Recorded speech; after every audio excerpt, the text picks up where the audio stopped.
Bom dia, professora. Tá ouvindo? Bom dia, Keila. Estou ouvindo, sim. Estava terminando de atender o celular aqui. Meu celular não viu? Acho que vai sair um pouco baixo meus áudios. Não, sem problema, estou ouvindo bem. Já, já. Bom dia, seja bem-vinda. Vamos iniciar aí mais um semestre, o semestre 2021/2, né? E nesse semestre eu vou ficar com vocês na disciplina de urgência e emergência. Né? Então, nossa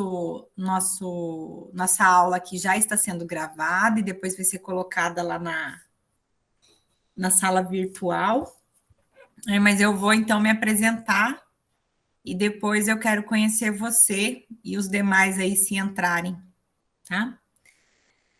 Meu nome é Chayana Vilela Hartwig, eu sou enfermeira, sou contratada no departamento de enfermagem, né? E esse semestre fui, então, designada para ficar com essa disciplina na educação física, né? Qual eu fiquei muito feliz, porque eu também agora estou trabalhando com o pessoal da educação física.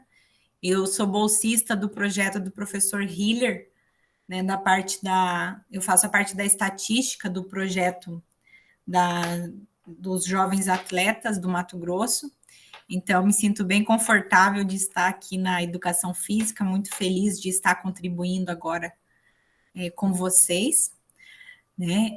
Eu sou enfermeira formada aqui pela Unemate já há algum tempo.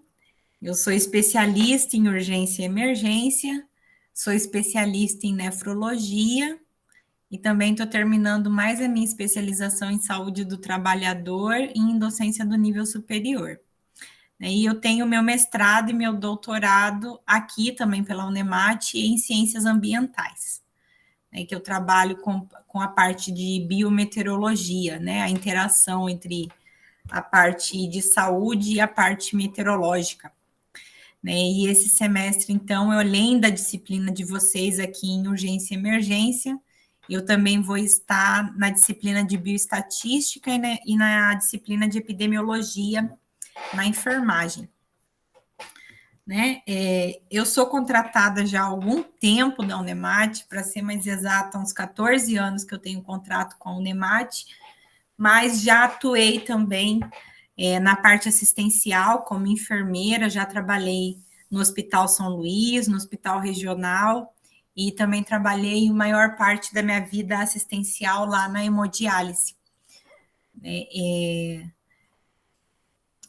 E que mais que eu posso contar para vocês? Trabalho também com o professor Hiller como bolsista e também estou fazendo meu pós-doutorado num projeto sobre clima e saúde na Amazônia. E estou muito feliz de estar aqui com vocês nesse momento ainda remoto, né? Eu estou aqui na minha casa, como vocês podem ver, e possivelmente eu tenho 2 filhos, eu sou casada, e possivelmente vocês vão visualizar eles passando aqui atrás de mim, né? O Arthur e a Sofia, que são meus filhos, e que vão passar muito aqui atrás de mim durante as aulas, tá? Não se preocupem com isso, que é o trânsito aqui normal daqui de casa, certo? Antes de eu apresentar o plano de ensino, eu queria que você se apresentasse, Keila, já que você está aqui, para pelo menos eu conhecer você. Você consegue falar? Sim, sim. Bom, meu nome é Keila Carolina. Estou no sexto semestre. Não sei mais que eu posso estar falando sobre isso. Agora você fechou seu áudio, eu estava ouvindo. O que mais, professora? Você está no sexto semestre? Isso. Tá, beleza. Eu vou precisar da ajuda de vocês para entender um pouquinho o contexto do curso, né? É a primeira vez que eu estou aqui na educação física. Né? Essa disciplina de urgência e emergência, ela já pega diretamente algumas práticas, né? Eu sei que vocês fazem a parte de anatomia, né, que é muito parecido com a da área da saúde, mas vocês têm alguma disciplina que trabalharam antes sobre alguma prática de saúde em relação a medir sinais vitais, fazer. Eu sei que vocês trabalham com medidas antropométricas, né? Isso, vocês já aprenderam a fazer isso já nesse sexto semestre? Isso já está feito? Não, pelo menos falo por mim, ainda não, né? A gente teve anatomia e fisiologia do exercício, né? Certo. Mas não teve nenhuma disciplina ainda que ensinou a fazer as medidas antropométricas? Não, é bom, pelo menos eu não tive ainda. Tá. Então No tá bom. curso, eu tive algumas experiências fora, mas no curso ainda não. Certo. É porque tem algumas coisas que então a gente vai ter que ajustar para ficar mais fácil para vocês. Eu vou compartilhar aqui com você o plano de ensino para apresentar para você, né? E para a gente deixar claro alguns pontos no qual a gente vai estar trabalhando esse semestre, né? Qual é a proposta que eu tenho aqui para a disciplina, tá? Deixa eu abrir aqui.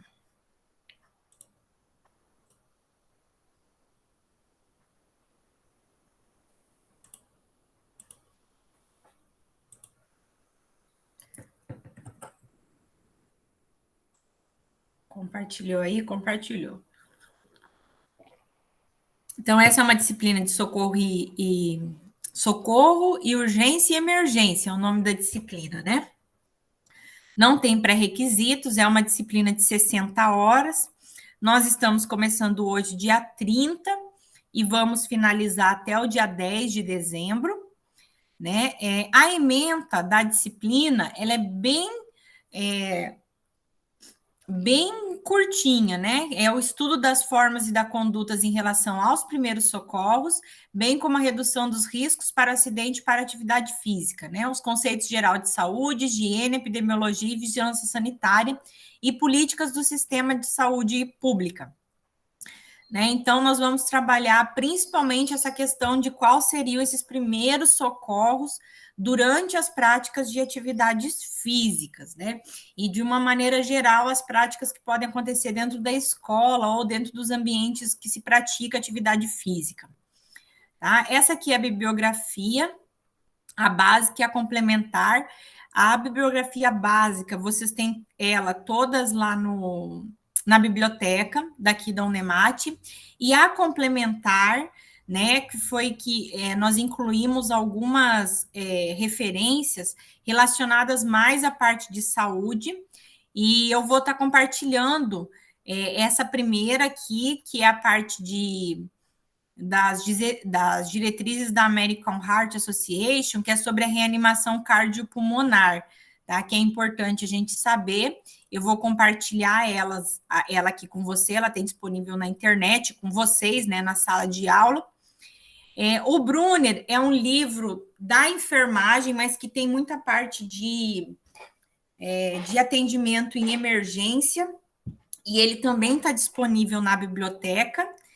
E o PHTLS eu vou estar disponibilizando para vocês também aqui, porque ele tem disponível na internet. O único problema é que esse material aqui está em inglês, tá? E o Black Blue, que da Clínica Médica, também tem na biblioteca, tá? Virtual aí, que vocês podem ter acesso. Então, o nosso objetivo vai ser possibilitar ao acadêmico a capacidade de analisar e prestar uma abordagem eficiente, principalmente nas situações traumáticas ou clínicas na condição de urgência e emergência. Tá? Então, no final desse semestre, é necessário que vocês saibam prestar esse primeiro atendimento. Tá? Dentre os métodos que a gente vai utilizar, nós temos todos os recursos disponíveis aí no SIGA. Então, nós vamos trabalhar com os fóruns de discussão, com as videoaulas, com as webconferências, com a leitura e interpretação de artigos científicos, com filme, resenhas e com vídeos. Tá? Os nossos encontros vão ser toda segunda-feira no período da manhã. Tá? O período de aula seria das 7 às 11. Só que a gente não vai ocupar todo esse período, né? Porque fica muito cansativo. Então, nossos encontros vão começar sempre às 8 horas, e aí deve ser um encontro mais ou menos de 1h30, 2 horas no máximo, tá? Para a gente tirar dúvidas e para estar abordando o material. Nós vamos trabalhar com 3 avaliações ao longo desse semestre, tá? E essas avaliações, então, estão divididas. Nós vamos ter uma avaliação que é o fórum de discussão avaliativo. Então, toda semana eu vou abrir um fórum, né? Esse fórum nós vamos trabalhar com 2 focos, tá? Um foco é para contar a presença, então vocês devem estar preenchendo esses fóruns toda semana para contar a presença. E nós vamos ter 2 fóruns desses que, além de contar a presença, vai contar como avaliação. Tá? Então, tem 2 fóruns que vão contar como avaliação. Por que esses fóruns vão contar como avaliação? Nós vamos ter, durante esse semestre, as nossas aulas na segunda. E nós temos várias segundas que vão ser ponto facultativo. Então, nessas semanas que vão ser ponto facultativos, nós vamos ter atividades assíncronas, né? Que nem na próxima semana. Semana que vem, na segunda, é ponto facultativo. Então, nós vamos ter uma atividade assíncrona. E aí, para ver se realmente vocês fizeram, participaram dos materiais, leram os materiais, viram, a gente vai ter um fórum avaliativo para estar fazendo esse acompanhamento aí de vocês. Então, a gente vai ter 2 fóruns, cada um vale 10, e aí vai sair a média desses 2 fóruns, tá? Esses fóruns nós vamos trabalhar, aqui eu tinha botado até dia 10/9, mas ele vai ser um pouquinho mais extenso, tá? Não vai terminar nessa data, mas aí eu vou avisando vocês conforme eu vou colocando lá no SIGA. Outra atividade é um estudo dirigido, tá? Esse estudo dirigido, eu vou estar disponibilizando lá no SIGA uma série de perguntas para vocês estarem realizando, né? E aí vocês devem fazer essas respostas manuscrita no caderno, bater foto e enviar. Tá? Esse estudo dirigido, ele vai ser entregue lá em outubro. Então, vocês vão ter um mês inteiro aí para estar realizando ele, tá? São questões relacionadas aos conteúdos que a gente vai trabalhar, e aí vocês devem procurar em referências bibliográficas e estar preenchendo essas perguntas que eu vou disponibilizar lá para vocês. Também vale 10. E o terceiro momento, nós vamos ter a nota 3, são 2 atividades.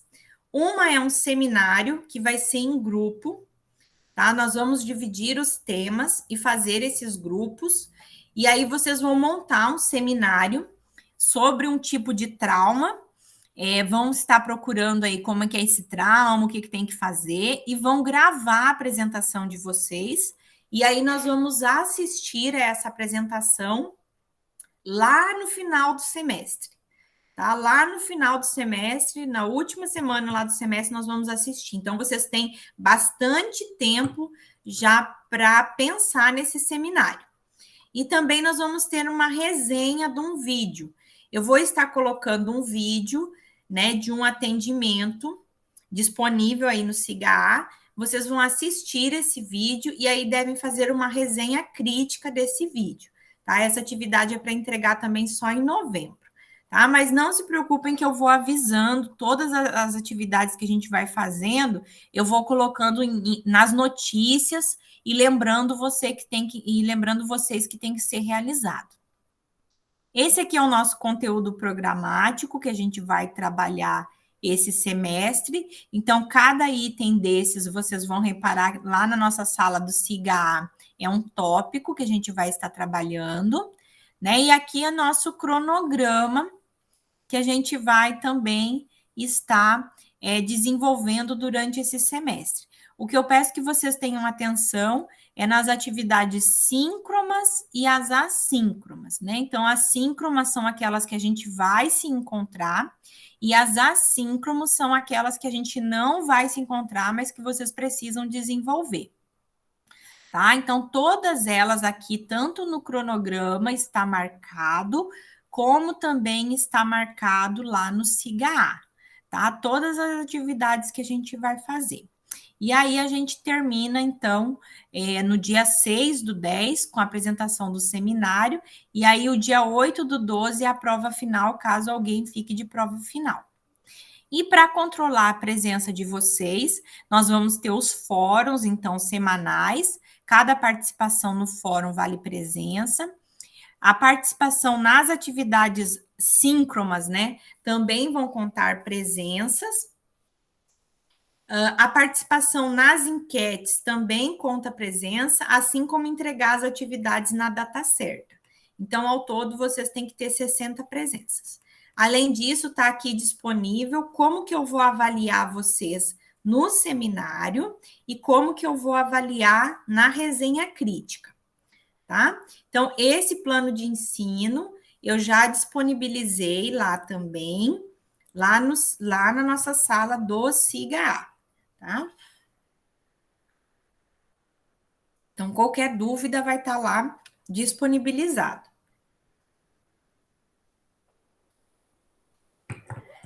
Eu não sei como que está a participação do pessoal durante as aulas síncronas, né? Se está com pouca adesão ou se está com bastante adesão aí no curso de vocês, né?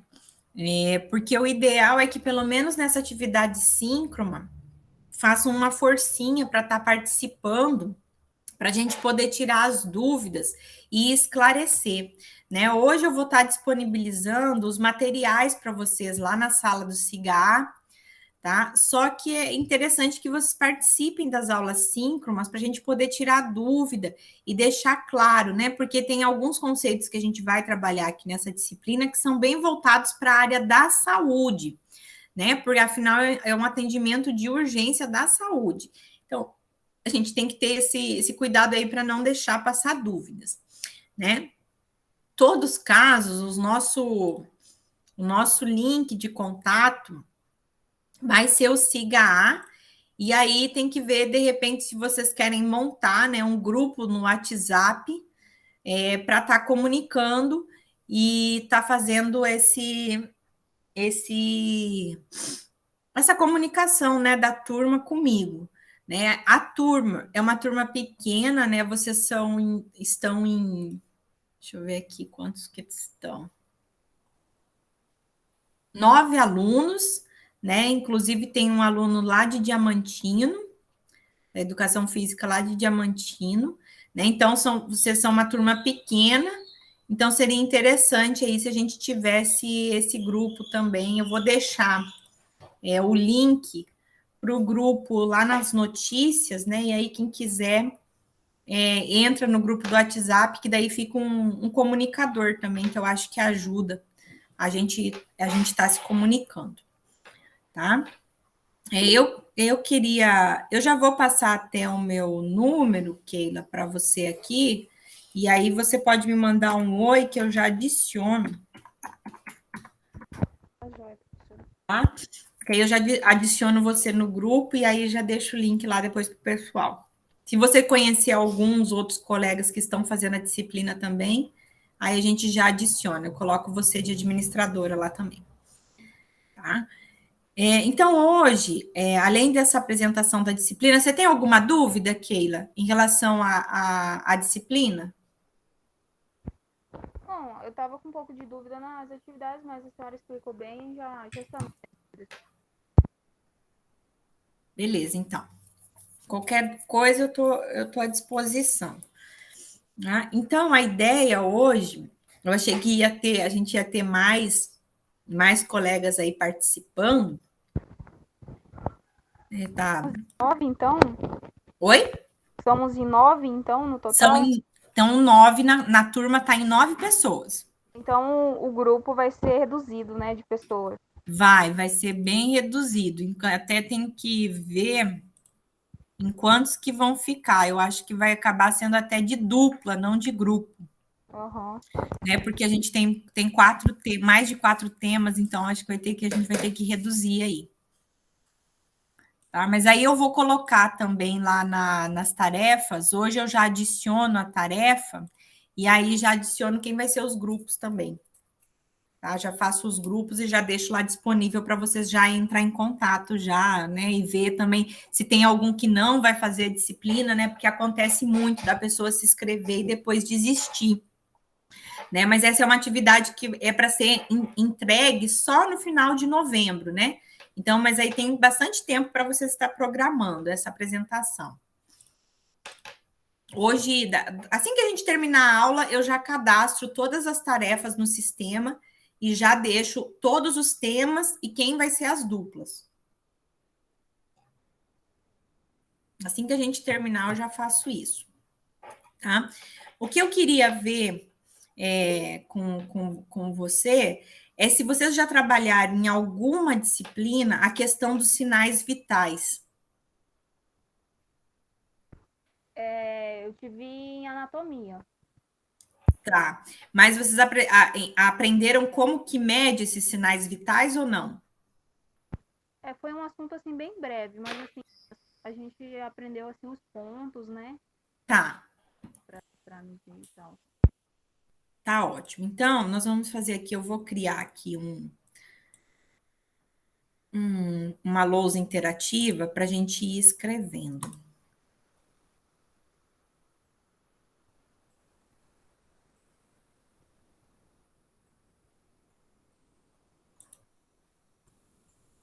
Deixa eu compartilhar aqui com você.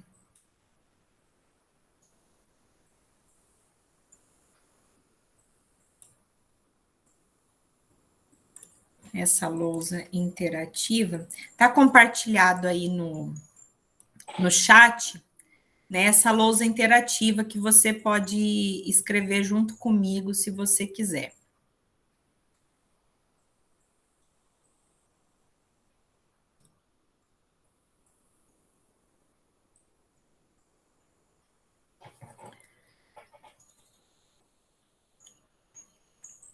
Compartilhou? Compartilhou. Então, o que a gente vai montar aqui? A gente vai montar. O primeiro tema que a gente vai trabalhar é a questão dos sinais vitais, tá?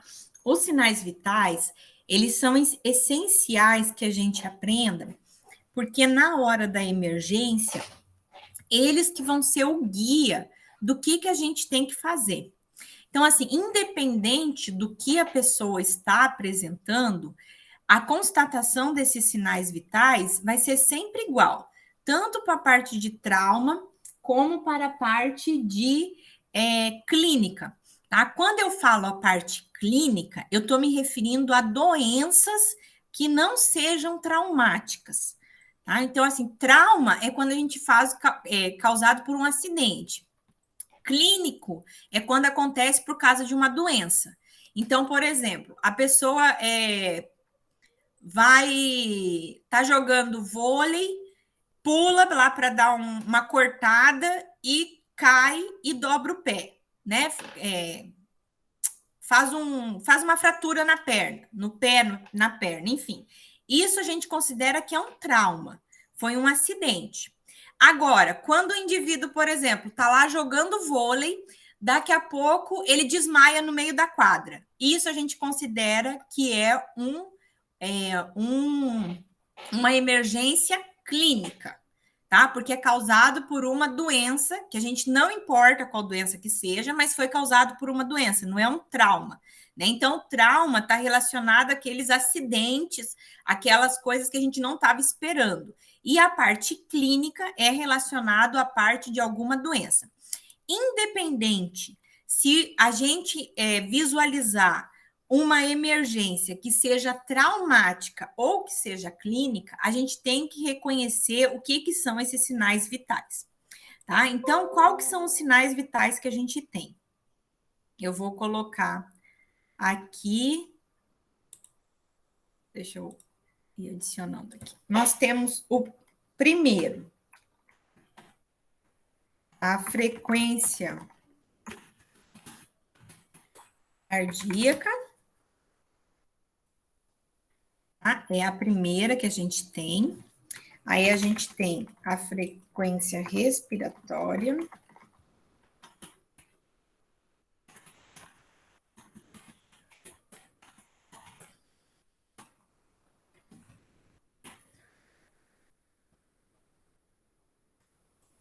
A gente tem a pressão arterial.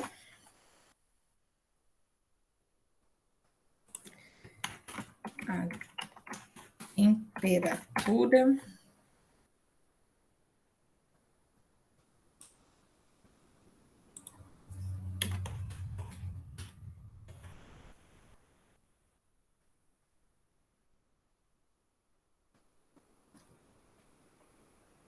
Tá? Então, nós temos esses sinais vitais. São esses 4, tá? A frequência cardíaca, a frequência respiratória, a temperatura e a pressão arterial. Tá? A ordem é mais ou menos essa aqui, se a gente for pensar assim, qual que é o mais importante, qual que é o menos importante? Todos são importantes, né? Mas a ordem seria também mais ou menos essa aqui, a ordem do que é mais importante, o que é menos importante. Então, para ficar mais fácil, a gente vai incluir aqui um desenhozinho para a gente relacionar.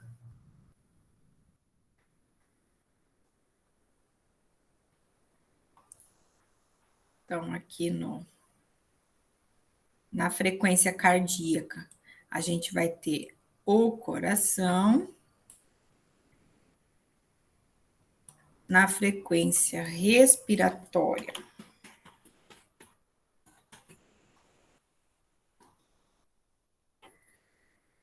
nós vamos ter a avaliação do pulmão.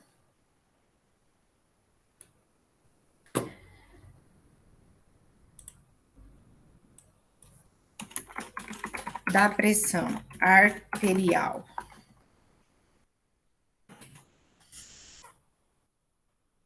Já começa a complicar um pouquinho, porque a pressão arterial, a gente precisa de um equipamento.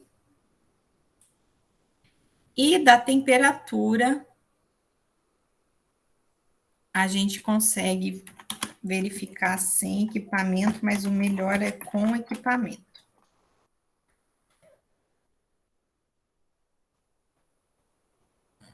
Deixa eu ver aqui um desenho que lembre mais temperatura corporal.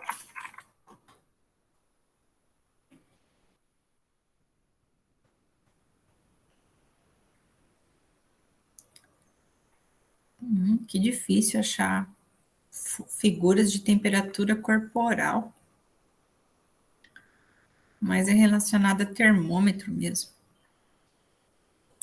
Vamos colocar aqui essa criancinha aqui, medindo a temperatura. Tá? Então, a gente tem esses 3 indicativos. Por que que esses são os sinais vitais, né? Os considerados sinais vitais. Essas alterações é o que determina o funcionamento básico do nosso corpo, né? O funcionamento, a fisiologia básica. Então, qualquer alteração em uma dessas partes pode indicar problema, né? Sendo ela uma alteração isolada, né? Só em um dos sinais vitais, ou sendo ela uma alteração que seja em conjunto, né? 2 sinais vitais alterados, um sinal vital alterado. Aí depende do que o indivíduo vai estar apresentando.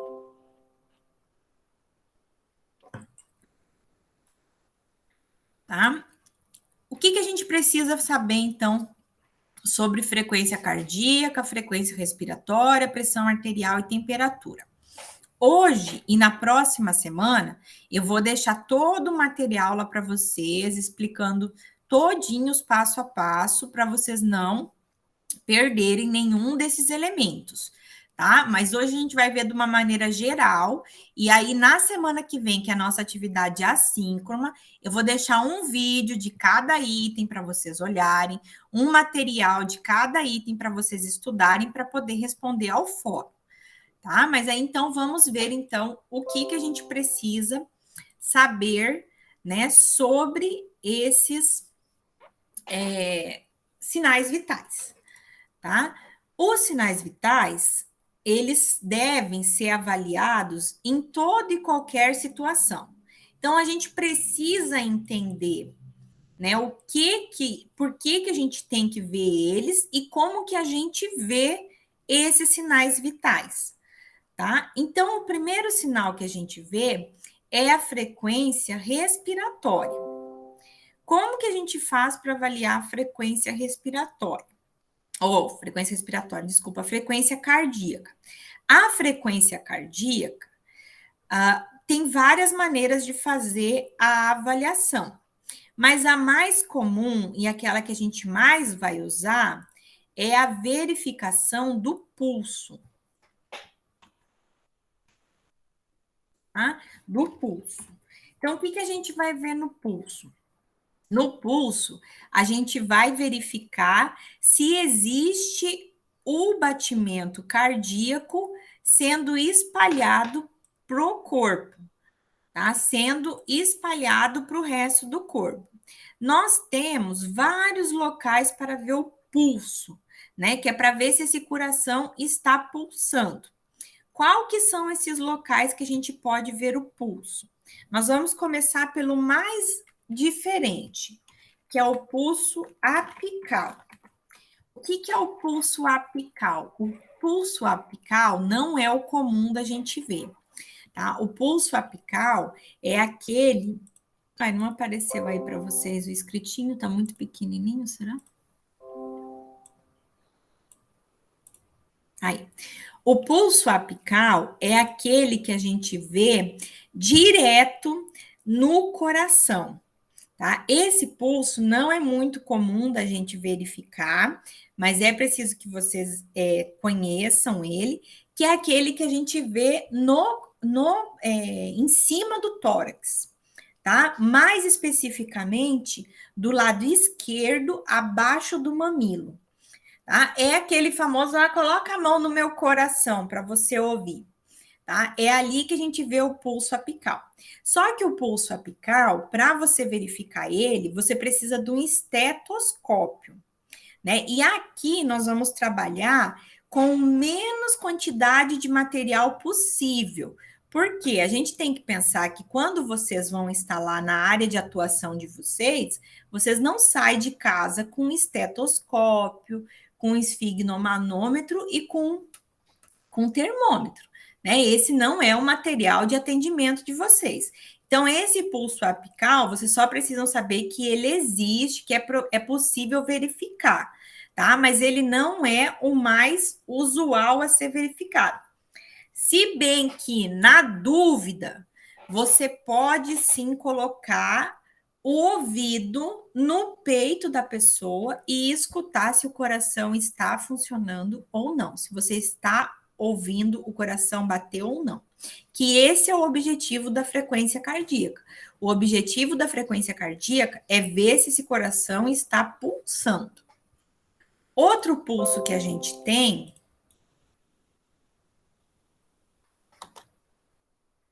são os pulsos centrais.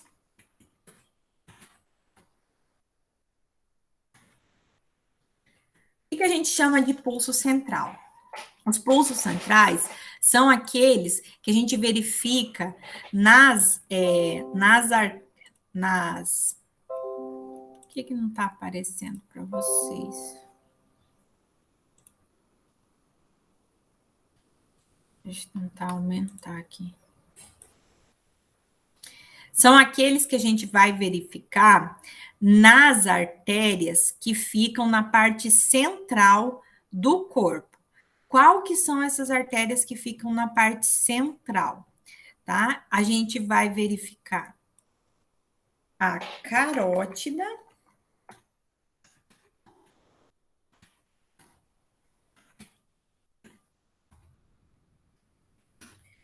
ou a femoral. Tá? Onde que fica esses? É esse que a gente vai ter que lembrar lá da anatomia. A carótida é essa que fica aqui no pescoço, tá? Vocês podem verificar aí em você mesmo. Para verificar o pulso, como é que a gente faz? A gente pega os dois dedos, tá? O segundo e o terceiro dedo, nunca o dedão, sempre esses dois dedinhos, e coloca levemente em cima desse ponto, tá? Então, aqui na carótida é aqui no pescoço, né? A gente mede aqui o lado central, é um pouquinho lateralizado nessa linha M cavicular, esqueci o nome que chama aqui. Agora eu lembro. E a gente tenta sentir onde passa a artéria carótida. A artéria carótida, ela passa aqui junto, atrás do esternoglomastoide. Então, você verifica aí onde está o músculo, e aí você vai colocar o dedo e vai sentir onde está o pulso. Vê se vocês acham aí o de vocês. Achei já. Achou? Ó, aqui em cima a gente consegue sentir melhor. Em cima do externo. O meu eu consigo sentir melhor em cima do esternoglomastoide. Tá? Pode verificar tanto do lado direito quanto do lado esquerdo. Tá? Não tem problema. E o femoral é aquele que a gente sente na virilha, né, do indivíduo. Depois eu vou mostrar uma foto aqui para vocês certinho. Mas é aquele que a gente sente na virilha, né, do indivíduo. Tá? Esse é um pulso bem fácil de encontrar se a pessoa estiver deitada. Tá? É bem fácil de encontrar esse pulso femoral. Tá? Do femoral. Só que ele, assim, é mais difícil de ser verificado, porque é uma área que nem sempre a gente pode estar verificando, dependendo do ambiente. E os outros locais do pulso são os pulsos periféricos. E esses são os mais comuns. Tá? Os pulsos periféricos são geralmente o que a gente consegue, o que a gente é mais comum de ver palpar, é o pulso radial. Aqui é um ponto bem comum de verificar, é o pulso radial. Ou ainda a gente pode verificar nas pernas. Dá para verificar também no meio do braço. Vou pegar aqui uma foto para mostrar para vocês. Dá para verificar também no meio do braço, na artéria braquial, né? Só que aí nessa artéria fica um pouquinho mais difícil a verificação. Deixa eu pegar uma foto que seja boa aqui para mostrar todos. Aqui tem uma foto boa.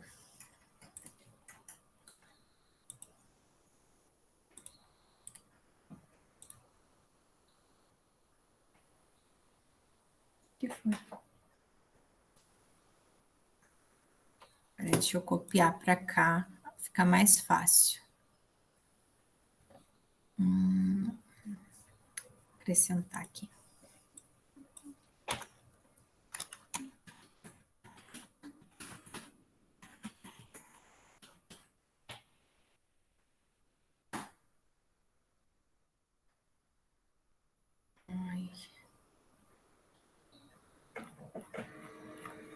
Aqui não tem.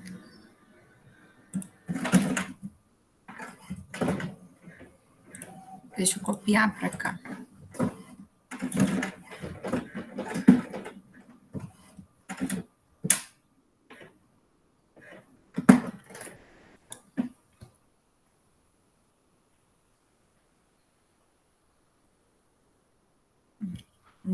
não quer dar certo copiar, então eu vou compartilhar aqui a imagem. Aí, ó, a gente tem os locais de verificação dos pulsos periféricos. Tem o temporal, que é esse aqui da testa, tá? Que pode ser utilizado principalmente em crianças. Aí a gente tem esse do meio do braço, que é o braquial, que é um pouquinho mais difícil de se verificar, porque principalmente se a pessoa for mais gordinha. O pulso radial, que é bem fácil de verificar, porque ele passa em cima de um osso. O popilídeo, que é atrás do joelho, ele também é um pouquinho mais difícil de verificar. O tibial posterior, que é em cima do tornozelo, e o pedioso, que é em cima do pé.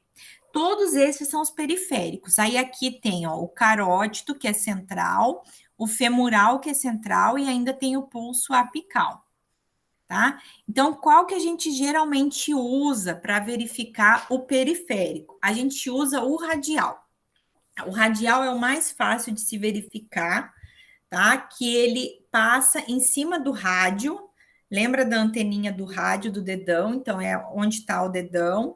Só colocar sempre os dois dedinhos em cima do osso e sentir onde está a pulsação, tá? Não pode apertar muito forte. Se a gente apertar muito forte, a gente não consegue sentir, tá? Tem que ser só levemente para a gente conseguir sentir esse pulso. Tenta aí em você, Keila, ver se você consegue sentir. Consegui, professor. E tem um detalhe: quando é na gente, às vezes é mais difícil do que nos outros é mais fácil do que na gente. O único cuidado que a gente tem na hora de verificar com pulso, nunca se verifica com o dedão, tá? Nunca se faz isso, colocar o dedão para verificar. Por que a gente não usa o dedão? Se você botar o dedão em cima de uma superfície lisa e apertar um pouquinho, você vai sentir a sua pulsação no dedão. Tá? Então a gente nunca usa o dedão, porque às vezes você vai estar sentindo a sua pulsação, não a pulsação do indivíduo. Então a gente sempre usa esses dois dedos, nunca o dedão. Tá? Aí você pode perguntar, mas qual que é o melhor pulso para ser verificado? O melhor pulso para ser verificado em situações de emergência é o carótido, tá? Esse é o melhor para ser verificado, tá? É o do pescoço, é o carótido. Ele é mais fácil na hora da emergência e ele é o que nos diz melhor a situação, tá? Porque ele é mais forte do que o radial, certo? Só que aí você tem que treinar isso. Se você não treinar, todo mundo que você encostar, você vai dizer que tá sem pulsação, tá? Então a gente precisa treinar esses locais para sentir, né? O ideal é ficar sentindo em todos os pontos, aprender a sentir em todos os pontos, tá? Então vocês tentem estar sempre treinando esses pontos para verificar o pulso. E aí, como a gente faz para saber se tá ou não? A primeira coisa é você sentir se tem pulso ou não tem pulso. Então, você vai tocar e vai sentir. Se você sentiu que tem o batimento, já é um bom sinal. É sinal que ele tem pulso. E aí, como que a gente sabe se esse pulso está bom ou está ruim? Aí a gente tem os valores que a gente conta. Como que a gente conta? A gente sente e começa a contar com um relógio durante 1 minuto quantas pulsações vai ter durante aquele 1 minuto. O ideal é que esse relógio seja de ponteiro, não seja um relógio digital. Por que é bom um relógio de ponteiro? Porque o relógio de ponteiro, ele tem um ritmo. E aí, se a pulsação segue o mesmo ritmo do relógio, é um bom sinal. O relógio digital, ele não tem ponteiro, então ele não tem ritmo, tá? Então a gente ajuda aí quando a gente trabalha, né, com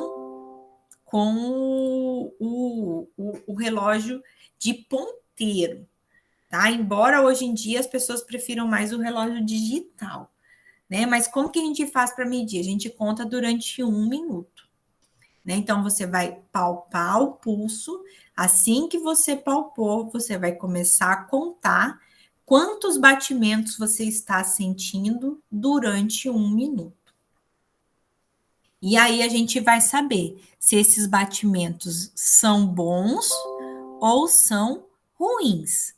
Qual que é o ritmo bom e o ritmo ruim? Vou mostrar aqui para vocês uma tabelinha. Ó, essa tabelinha aqui mostra. Então, em bebês, o que a gente considera bebê? Até 2 anos, tá? Nos bebês, a frequência normal é de 100 a 170 batimentos por minuto. Então, é bem difícil contar quando é nos bebês, porque bate muito rápido. Mas isso é bom, porque tem que ser rápido. Nas crianças de 2 a 10 anos, é entre 70 a 120 batimentos por minuto. E nas crianças acima de 10 anos e adultos, é entre 60 e 100 batimentos por minuto. É claro que isso vai variar se tiver alguma alteração do ambiente ou da atividade física que o indivíduo está fazendo. Então, toda vez que o indivíduo, por exemplo, começa a fazer uma atividade física, o batimento cardíaco vai aumentar, né? Então, é comum, quando estiver fazendo exercício físico, que esses batimentos aumentem. Então, essa referência aqui desses batimentos é para quando o indivíduo está em repouso. Tá? Em repouso, a gente vai contar esses batimentos aqui como os ideais. Tá? Então, o que a gente precisa saber em relação aqui ao pulso? A gente precisa, eu vou até apagar isso aqui, porque depois eu tenho a foto. A gente precisa saber os locais, a gente vai verificar qual que é o local e por que verificar naquele local. E aí a gente precisa saber contar, fazer a frequência. Quantas vezes está batendo por minuto? Essa frequência, lembrando que tem que ser uma frequência em repouso, tá? Sempre em repouso. Então, a gente precisa conhecer esses locais e precisa saber quanto que é essa frequência normal do indivíduo em repouso, tá? Lembrando que como se verifica é sempre com os 2 dedos em cima dos pontos principais. O ponto você escolhe. O melhor ponto é a carótida, que é central. Depois, o segundo ponto, que é fácil, é o radial, tá? Lembrando que primeiro a gente vê se a gente sente e depois a gente faz a contagem. Então, a primeira coisa é para a gente verificar se a gente vai sentir esse pulso. Depois a gente vê quanto que ele está, tá? Se tiver acima ou abaixo dos valores normais, aí a gente precisa encaminhar esse indivíduo para o atendimento médico, né? Para o atendimento de saúde. Então, da frequência cardíaca, a gente avalia o pulso, tá? Frequência cardíaca, a avaliação é o pulso. E na frequência respiratória? Na frequência respiratória, a gente vai verificar a avaliação, né, de como que está o a frequência do indivíduo. Como que a gente faz a frequência respiratória, para avaliar a frequência respiratória? Para avaliar a frequência respiratória, a gente pede para o indivíduo ficar sentadinho e aí a gente observa um ponto do tórax ou do abdômen que esteja fazendo o movimento de inspiração e expiração. E aí a gente vai também contar quantas respirações estão por minuto. Então, como que a gente vê a frequência respiratória? A gente escolhe um ponto que está vendo o movimento, pode ser no tórax ou no abdômen, o ideal é o tórax, e aí você vai observar quantas vezes por minuto esse indivíduo está inspirando e expirando. E aí a gente tem também uma tabela de quantas frequências respiratórias por minuto é o ideal quando o indivíduo está em repouso. Então, aqui a frequência respiratória, ela muda mais do que a frequência cardíaca. Então, os bebezinhos, né, abaixo de 1 ano de idade, eles respiram de 30 a 40 vezes por minuto. As crianças de 1 a 2 anos, os bebês ainda, né, de 1 a 2 anos, respiram de 25 a 30. De 2 a 8 anos é de 20 a 25. De 8 a 12 anos é de 18 a 20. E em adultos é de 14 a 18 respirações por minuto. Tá? Então, tem essa diferença, né, em relação à frequência respiratória do indivíduo.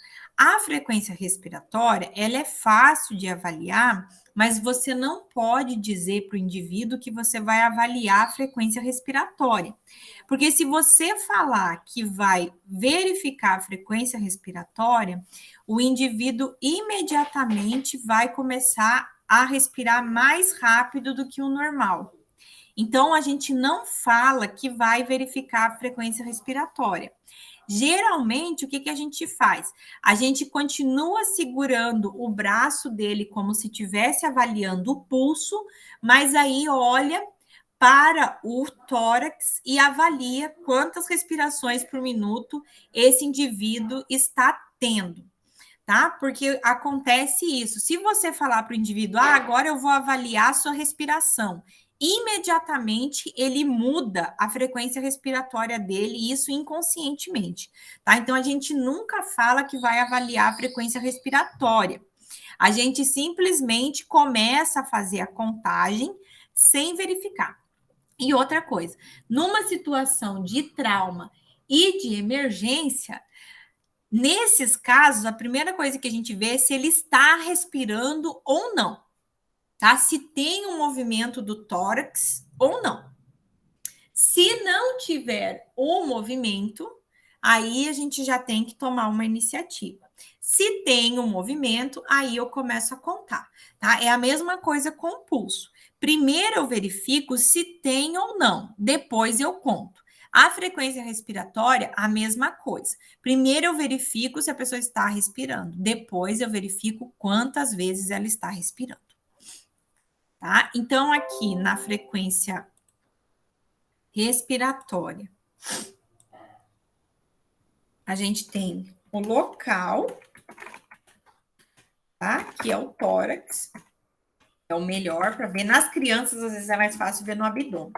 E a gente vai contar também a frequência por minuto, tá? Vocês tentem depois fazer isso com outra pessoa. Porque se você falar que vai contar o seu, você já começa a respirar diferente, tá? Isso aí é inconsciente.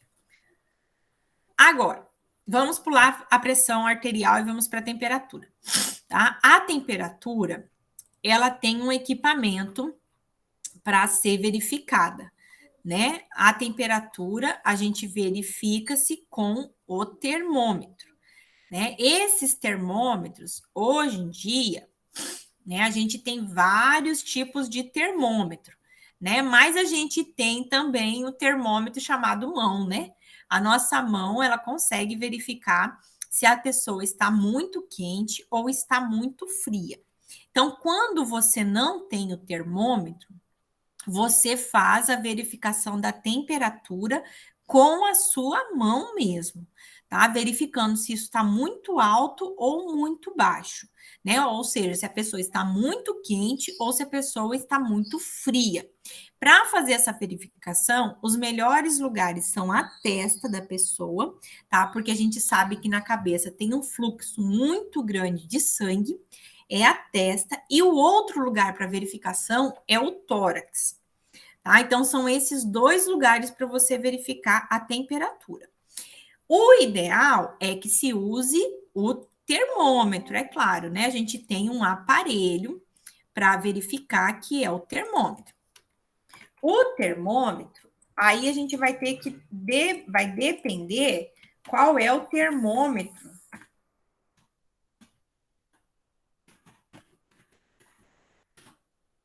Qual o termômetro que você tem, tá? Hoje em dia, a gente tem os termômetros.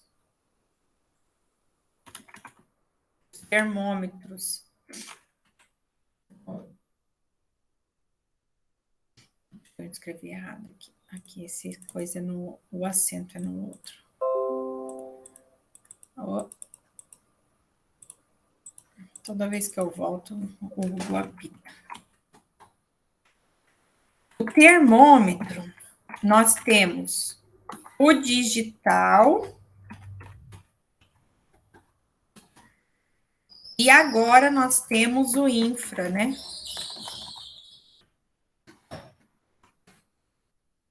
O infravermelho que fala. É esse que estão usando agora, não é o ultra infra.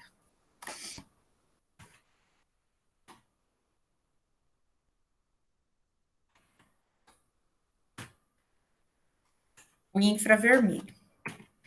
Tá? Tem esses dois, né? O digital é esse aqui, ó. Deixa eu mostrar para vocês aqui. Para saber. Esse aqui. Ó. O digital clínico é esse aqui, tá? Esses aqui que não precisa encostar na pessoa, eles também são digital, só que eles são com infravermelho. São diferentes. Antigamente a gente tinha aquele com mercúrio, hoje não pode mais ter aquele, tá? Ou você tem esse digital que precisa ser colocado no indivíduo, ou tem esse aqui agora que ficou famoso com o COVID, que é o infravermelho. Tá? Vocês têm esses dois tipos de termômetro, tá? Os dois é preciso ler qual que está, né, Deixa eu trocar aqui o slide. Qual que é a indicação do fabricante, tá? De onde que deve ser verificada essa temperatura. Os termômetros digitais, geralmente, eles são para ser colocado na axila, né? Embaixo da axila, e aí eles apitam quando chega a temperatura. Né? O infravermelho, a maioria que eu vi até hoje, o local de verificação é ou no meio da testa ou aqui na lateral da testa, bem na artéria temporal. Né? E não vi ainda nenhum termômetro infravermelho que mandasse medir no pulso. Tá? Os infravermelhos devem ser medidos na testa, na região da cabeça. Por isso que quando você vai nessas lojas e medem de você, às vezes está bem baixinho, tá? Aquilo ali está errado. Aquilo é uma verificação da temperatura errada quando mede no pulso. O local certo de verificar é sempre na cabeça, tá? Mas o pessoal aí não lê, não sei o que acontece, enfim.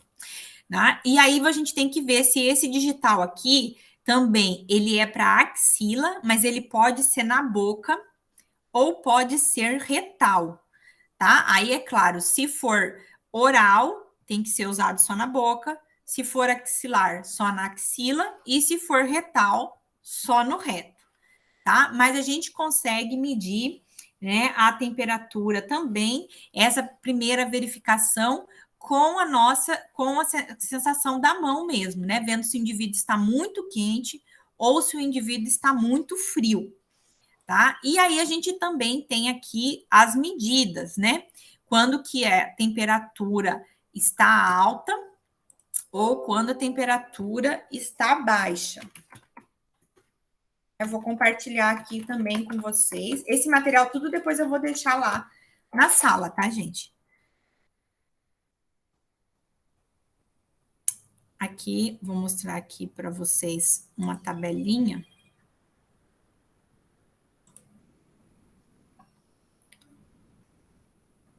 Aqui, ó. Então, a gente tem, quando a pessoa tem essa medida aqui, a gente só vai ter quando tiver o termômetro, né?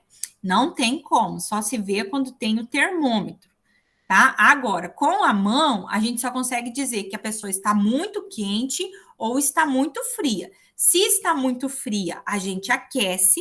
Se está muito quente, tem que esfriar, tá? E aí é uma coisa bem natural. Se está muito quente, é colocar na água para esfriar. E se está muito fria, é colocar cobertor para esquentar, colocar roupa para esquentar. Mas quando a gente tem o termômetro, a gente consegue definir as classificações dessa temperatura. Então, quando está abaixo de 35, a gente diz que a pessoa está hipotérmica, tá? Não é uma temperatura boa ser abaixo de 35, porque é sinal que o seu corpo vai fazer força para aquecer. Tá? Então, isso não é bom. Por isso que eu falo para vocês que esses termômetros que olham no pulso da gente está errado, porque muitas vezes medem 32, 34 graus. Quando está abaixo de 35, você já começa a tremer, você já começa a ter frio, tá? Então, por isso, tomem cuidado quando vê essas medidas assim loucas. A nossa temperatura normal é de 35,1 a 37,7, tá? É a temperatura normal do organismo. Acima de 37,8 até 37,9, a gente considera que o indivíduo está com febre. Nesse momento aqui, já precisa de uma intervenção, né? Precisa se baixar essa temperatura. De 39,6 a 41 é considerado uma febre muito alta. E de 41 ou mais é o que tem hipertermia. Aí, aqui nesse caso, já precisa de uma intervenção médica mesmo, porque senão o indivíduo vai evoluir para uma condição, né, grave, que é a crise convulsiva febril. Tá? Então, a gente tem que ter cuidado. Então, de uma maneira geral, o que a gente faz? Quando está quente, tem que esfriar, e quando está frio, tem que esquentar. Tá? Bem intuitivo mesmo. Então, aqui na temperatura, o que a gente tem que saber?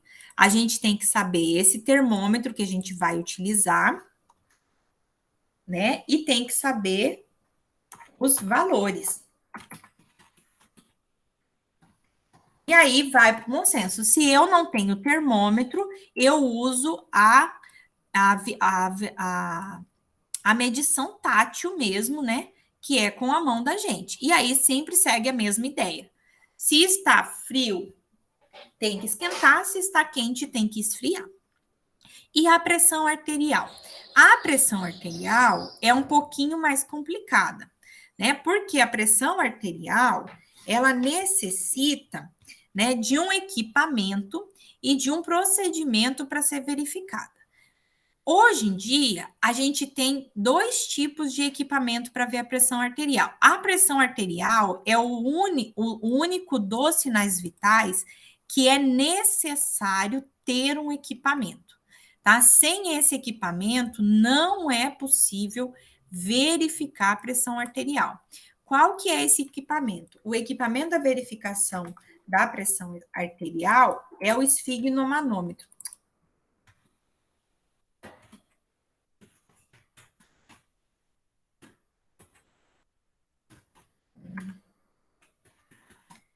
É o esfigmomanômetro, tá? O esfigmomanômetro é um equipamento utilizado para verificar, né, a pressão arterial Tá indo no lugar errado. Esfigmomanômetro, né? E nós temos dois tipos de esfigmomanômetro também. Nós temos o digital e o anaeróbico, tá? O digital é o mais fácil, porque o digital a gente só precisa posicionar ele e ligar, né? Que é aqueles aparelhinhos pequenininhos. Agora, o outro, a gente precisa, né, fazer o procedimento, e aí, além disso, a gente precisa também do estetoscópio para verificar, né? Além do aparelho, do esfigmomanômetro, a gente precisa do estetoscópio para estar verificando, tá? Aí tem vários tipos, né?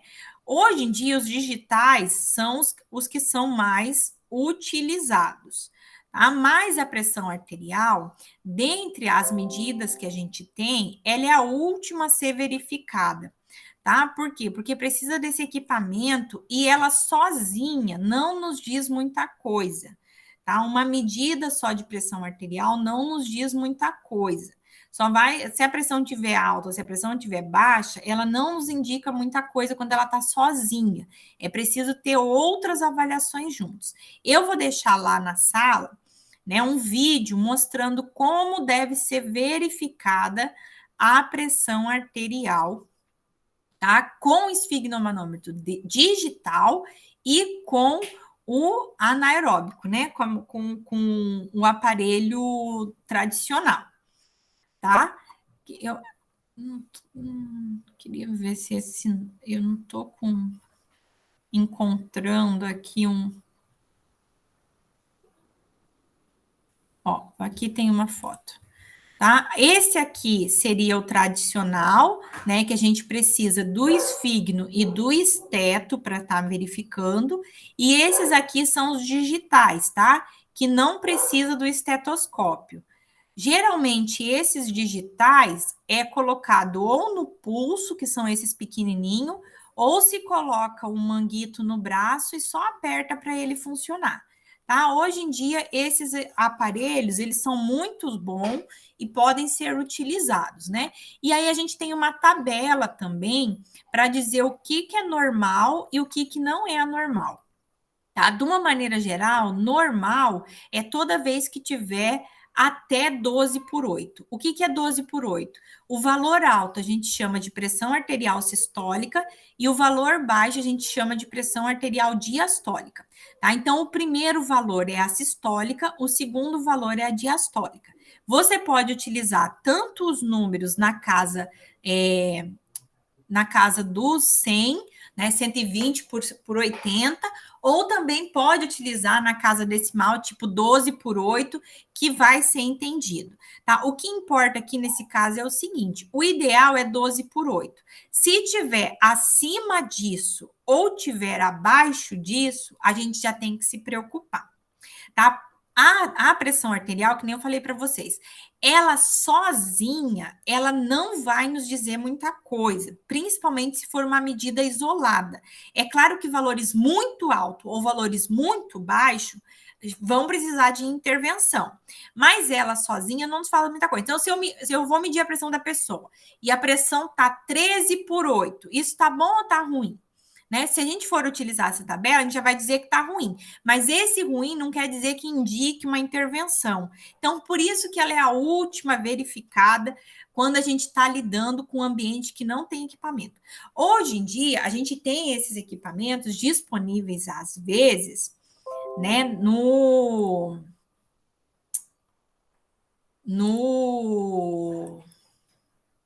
como que fala? Nas escolas, né? Nas escolas e nos... aqui não é anaeróbico, é anaeroide.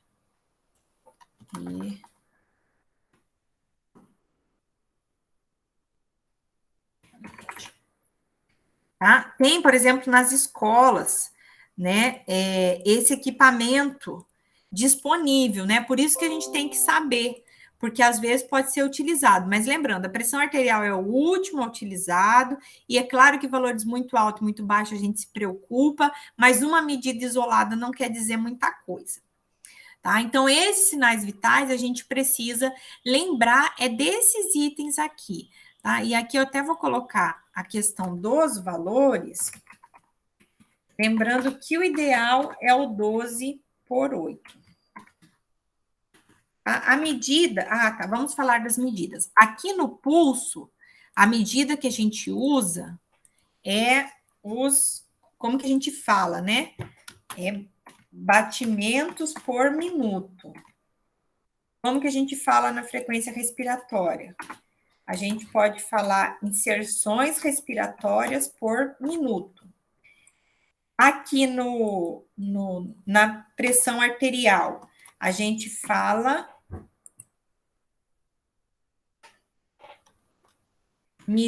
milímetros de mercúrio, tá? É a medida, milímetros de mercúrio. E na temperatura, a medida que a gente usa são os graus Celsius, tá? Essas são as medidas que a gente usa. Então, no pulso, batimento por minuto, na respiração, inserções respiratórias por minuto, ou pode ser respiração por minuto, vocês vão encontrar em alguns livros falando respiração por minuto, tá? Os dois tá correto, nenhum não tá errado, é o que é o mais frequente, né, mais comum. Depende aí do que é o mais utilizado, do livro que vocês estão pegando. Da pressão arterial, a gente chama milímetros por mercúrio, né? Lembrando que o primeiro valor é a pressão sistólica e o segundo é a pressão diastólica. E na temperatura, a gente usa os graus Celsius, tá? Então, essas são as coisas que a gente, assim, tem que saber quando a gente for trabalhar, né, as questões dos sinais vitais, tá? E aí eu vou então deixar lá para vocês, lá na nossa sala, todo esse material descrito, explicando um por um e os vídeos, tá? De como se verifica um por um, né? Infelizmente a gente não está no presencial para estar fazendo isso ao vivo, né? Mas é ideal que pelo menos o pulso e a respiração vocês tentem verificar em algum amigo seu, algum parente seu que mora aí com você, tá? Para estar aprendendo a estar verificando, né? Então, sempre é bom a gente treinar principalmente a frequência cardíaca, porque vocês vão ver mais lá para frente que as condutas durante a emergência é a verificação do pulso e da respiração. Esses dois, então, é o que a gente mais precisa saber, né? É saber verificar o pulso e saber verificar a respiração, né? A pressão arterial e a temperatura são sinais vitais que necessitam de equipamentos. E aí a gente sabe que nem sempre vai estar disponível. Então a gente não foca tanto neles. O que a gente vai focar é aquilo que a gente não precisa de equipamento, né? Não que a gente não precisa saber da pressão arterial e da temperatura, mas o mais importante é saber verificar a questão dos pulsos e a questão da frequência respiratória.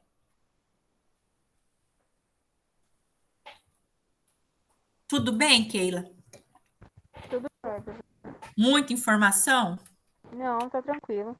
Então, tá ótimo. Tá? Então, esses são os detalhes que a gente vai ter que estar trabalhando, né? Então, eu vou deixar lá para vocês tudo isso aqui descritos. Esse aqui é só um resumão, né? O que a gente vai ter que guardar. Então, a gente precisa saber os locais e a frequência, a respiração, o local e a frequência. A pressão arterial, a gente tem que saber mexer com esses equipamentos. Aí eu vou deixar 2 vídeos. Um vídeo ensinando como que faz a medida digital e outro como que faz a medida no anaeroide, tá? Se vocês me perguntarem qual que é o melhor, os dois são iguais, tá, gente? Já foi feito várias pesquisas e não mostrou diferença entre usar o digital ou usar o antigo. E o termômetro também segue a mesma coisa, né? Depende do local que é utilizado. A questão do termômetro é muito relacionada assim, a você verificar no local correto, Então, não adianta ter um termômetro e verificar no lugar errado, né? Eu já nem discuto mais quando fala essa questão de verificar no pulso, tá? Porque o lugar correto é na cabeça e as pessoas continuam verificando o pulso. Aí, quando você olha na caixinha do termômetro, tá mostrando a verificação na testa, e mesmo assim as pessoas continuam verificando no pulso, né? Aí você chega no lugar e fala assim: ontem mesmo eu fui na missa e mediu minha temperatura, estava 34,1. 34,1, eu estaria tremendo, morrendo de frio, toda arrepiada, tentando me aquecer. E eu não estava nada disso, porque aquela medida está errada. Tá? Então a gente tem que ter também esse cuidado, né? E aí a primeira verificação é realmente da temperatura, é a tátil mesmo, né? Você identificar se está muito quente ou se está muito frio aquele indivíduo, certo? Então, hoje a gente fica por aqui, tá? Semana que vem a gente não se encontra, porque vai ser ponto facultativo, mas em caso de qualquer dúvida, né, podem estar me mandando e-mail, pode estar me mandando até perguntas no WhatsApp também, sem problemas, tá? Keila, não esquece de me mandar aí um oi no WhatsApp para cadastrar. E aí eu já vou cadastrar aqui na sala. Eu vou guardar esse material aqui. E já vou cadastrar aí na sala todas as tarefas para já ficar agendado aí para vocês e o material, tá? Desta semana e da semana que vem, que vai ser um encontro assíncrono, né? Então, semana que vem vocês vão ter que estudar esse material sozinho, Semana certo? vai ter atividade já no fórum, professora? Né? Vou já abrir atividade no fórum, que é para essa semana e para a semana que vem. Tá? Vai estar aberto já, que vai ser relacionado justamente aos sinais vitais. Tá? O que vai estar aberto no fórum. Certo? Então tá bom. Semana que vem, então, a gente não se encontra, porque é feriado, mas a gente vai se encontrar, então, no dia 13, tá? Aí, qualquer dúvida, eu estou à disposição. Eu vou colocar essa aula aqui também, lá na sala, e já vou disponibilizar o material para vocês. Tá bom? Tá, joia, professora. Então tá. Muito obrigado, Keila. Até a próxima semana. Qualquer dúvida é só mandar. Tá bom, vou mandar mensagem lá. Tá, manda sim. Muito obrigado. Até mais. Até mais.